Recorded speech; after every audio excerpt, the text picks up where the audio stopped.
بسم اللہ الرحمن الرحیم۔ معزز خاتون حضرات، السلام علیکم ورحمۃ اللہ وبرکاتہ۔ ہم میں سے ہر ایک کو یہ بات ذہن نشین کر لینی چاہیے کہ دین کی دعوت یہ ایک باقاعدہ فن ہے، اور اس فن سے ہر انسان آگاہ نہیں ہوتا۔ اس کا آغاز کہاں سے کرنا چاہیے، یہ ہم انشاءاللہ آج کے سبق میں پڑھیں گے۔ معمول کے مطابق سب سے پہلے آیت مبارکہ کی تلاوت کرتے ہیں۔ اعوذ باللہ السمیع العلیم من الشیطان الرجیم۔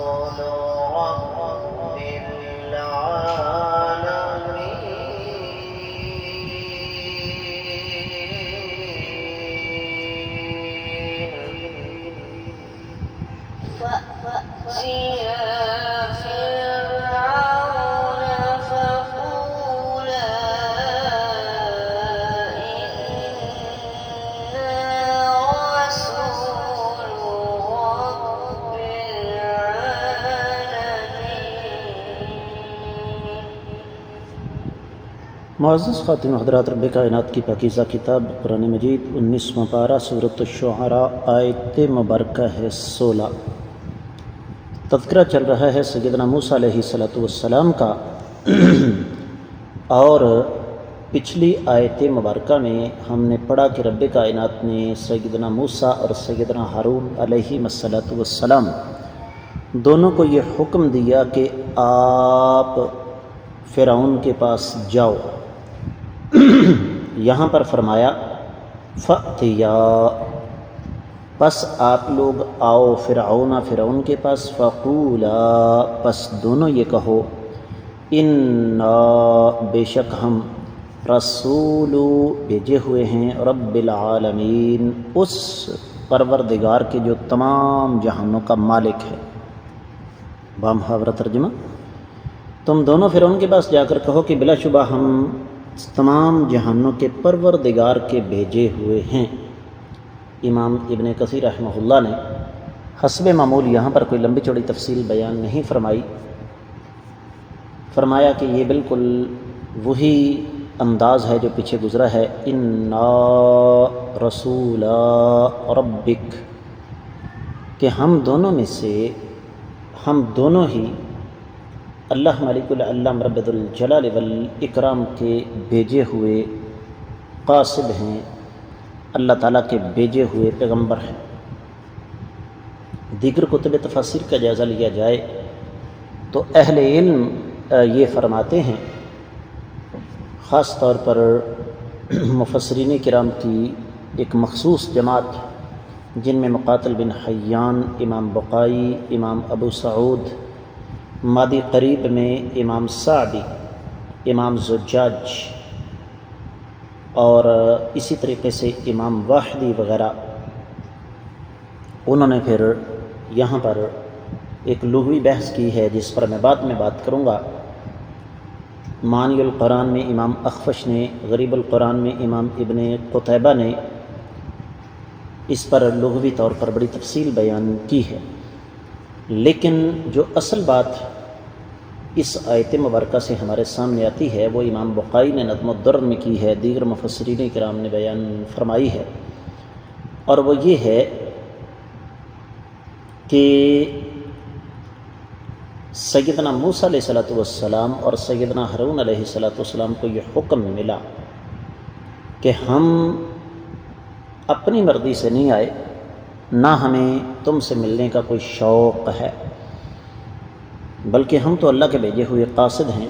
جس طرح سورہ زخرف آگے آ رہی ہے، 46ویں آیت مبارکہ ہے، رب کائنات فرماتے ہیں وَلَقَدْ أَرْسَلْنَا مُوسَىٰ بِآيَاتِنَا إِلَىٰ فِرْعَوْنَ وَمَلَئِهِ فَقَالَ إِنِّي رَسُولُ رَبِّ الْعَالَمِينَ، ہم نے موسیٰ علیہ السلام کو اپنی آیات مبارکات کے ساتھ، نشانیوں کے ساتھ فرعون اور اس کے حواریوں کے پاس بھیجا اور فرمایا میں اللہ تعالیٰ کا بھیجا ہوا رسول ہوں۔ اسی طریقے سے معزز خواتین حضرات، واحد تفسیر میں اس مضمون کو ایک اور انداز سے بیان کیا گیا اور وہ بڑا دلچسپ ہے۔ فرماتے ہیں کہ رب کائنات نے سیدنا موسیٰ علیہ السلام اور سیدنا ہارون علیہ السلام کو جب بھیجا فرعون کے پاس تو ان کے دو مقصد تھے، جن میں ایک مقصد اس آیت مبارکہ میں ہے، اور وہ کیا ہے؟ دعوتہ الی التوحید و عبادت اللہ وحدہ، اللہ تعالیٰ کی توحید کی طرف دعوت اور اللہ تعالیٰ اکیلے کی عبادت کی طرف دعوت۔ واحد تفسیر میں لکھا ہے کہ موسیٰ علیہ السلام مصر پہنچے، آپ کے ساتھ آپ کا عصا مبارک تھا اور آپ کے اوپر ایک اونی جبہ تھا، اپنے گھر میں داخل ہوئے اور جب ان کی والدہ نے ان دونوں سے ملاقات کی تو فرمایا اے میرے بچوں، فرعون تو تمہاری تلاش میں ہے، خاص طور پر موسیٰ، آپ نے کبھی اس کی طرف نہیں جانا کیونکہ وہ تو آپ کو قتل کر دے گا۔ تو ہوا یہ کہ اپنی والدہ کا کلام انہوں نے رد نہیں کیا، لیکن وہ جانتے تھے کہ ہمیں جانا تو پڑے گا کیونکہ رب کائنات کا حکم ہے۔ تو یہ دونوں جب وہاں پر پہنچے تو دربانوں سے کہا کہ ہم نے جانا ہے اندر، اس لیے کہ ہم اللہ کے بھیجے ہوئے پیغمبر ہیں۔ تو وہ جو دربان تھے انہوں نے جا کر فرعون سے کہا کہ دروازے پر دو ذہن سے مفقود العقل پاگل آدمی ہیں جن کا یہ دعویٰ ہے کہ وہ اللہ کے بھیجے ہوئے پیغمبر ہیں۔ فرعون کو پتہ چل گیا یہ موسیٰ علیہ السلام، تو اس نے انتظار کروایا۔ رات کے وقت یہ گئے تھے دونوں بھائی، جب صبح کا وقت آیا تو بلا لیا، اور اس وقت فرعون کے دربار میں 500 کے قریب آدمی موجود تھے۔ یہاں پر وہ لغوی بحث ہے جس کی طرف میں اشارہ کر رہا تھا کہ سورہ طٰہٰ میں ہے فَقُولَا إِنَّا رَسُولَا رَبِّكَ، تم دونوں بھائی اس سے یہ کہنا کہ ہم دونوں ہی آپ کے رب کے بھیجے ہوئے قاصد ہیں۔ یہاں تثنیہ کی ضمیر موصوف کے ساتھ مطابقت رکھتی ہے، جبکہ یہاں اس آیت مبارکہ میں ہے فَقُولَا إِنَّا رَسُولُ رَبِّ الْعَالَمِينَ۔ یہاں پر لفظ رسول سے مراد رسالت ہے، جو کہ واحد کے صیغے کے ساتھ آئی ہے۔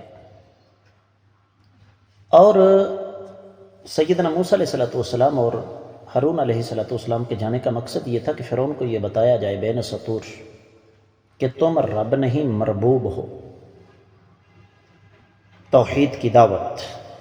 اور یہ اصل یاد رکھیے، اصل دین کی دعوت یہ ہے جو دین کی اساس اور بنیاد ہے۔ اب جب ان دونوں نے جا کر فرعون کے سامنے اللہ تعالیٰ کی وحدانیت کا اظہار کیا تو وہ تو انا ربکم الاعلیٰ سمجھتا تھا کہ میں تمہارا رب ہوں۔ اور سورۃ القصص آگے آ رہی ہے، 38ویں آیت مبارکہ ہے ما علمت لکم من الہ غیری، کہ میرے علم میں تمہارا میرے علاوہ کوئی معبود نہیں ہے۔ تو یہ دراصل پہلا مقصد تھا موسیٰ علیہ السلام اور ہارون علیہ السلام کا فرعون کے پاس جانے کا، کہ جا کر اسے اللہ تعالیٰ کی توحید اور اللہ تعالیٰ کی وحدانیت کا سبق پڑھایا جائے، جس طرح کہ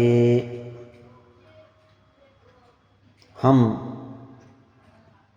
پڑھتے آ رہے ہیں۔ بات کو اختتام کی طرف لے کر چلتے ہیں معزز خواتین و حضرات۔ اہل علم نے یہ لکھا ہے کہ یہ دراصل ایک درس ہے، ایک سبق ہے میرے لیے، آپ کے لیے، قیامت تک کے آنے والے داعیان دین کے لیے، کہ ہمیں اپنی دعوت کا آغاز توحید سے کرنا چاہیے۔ اور اس کی وجہ اور اس کا سبب بالکل واضح ہے معزز خواتین و حضرات کہ توحید ہر چیز کی بنیاد ہے، اور جس دعوت میں توحید نہیں وہ دعوت بیکار فضول ہے۔ اور یہاں سے ایک اور چیز ہمارے سامنے آتی ہے کہ انبیاء علیہم السلام کی سنت یہ ہے، انبیاء علیہم السلام کا طریقہ یہی رہا ہے کہ انہوں نے ہمیشہ اللہ تعالیٰ کی توحید اور اللہ تعالیٰ کی وحدانیت کا ہی پرچار کیا ہے۔ بعض اہل علم کہتے ہیں کہ یہاں پر ایک لغوی بڑا اہم نقطہ ہے، اور وہ یہ کہ یہاں انا رسول رب العالمین، اصل بات یہ ہے، اصل عبارت بنتی یہ ہے انا ذو رسالت رب العالمین۔ اس پر غور کرنے کی ضرورت ہے۔ عربی زبان کے ساتھ واقفیت رکھنے والے اس بات کو سمجھتے ہیں کہ ہم تمام جہانوں کے مالک اللہ رب العزت کی طرف سے رسالت کے حامل ہیں۔ اور یہاں ایک اور بڑی قیمتی بات میں آپ کے گوش گزار کرنا چاہوں گا کہ سیدنا موسیٰ علیہ السلام اور سیدنا ہارون علیہ السلام نے یہ جو فرعون سے کہا کہ انا رسول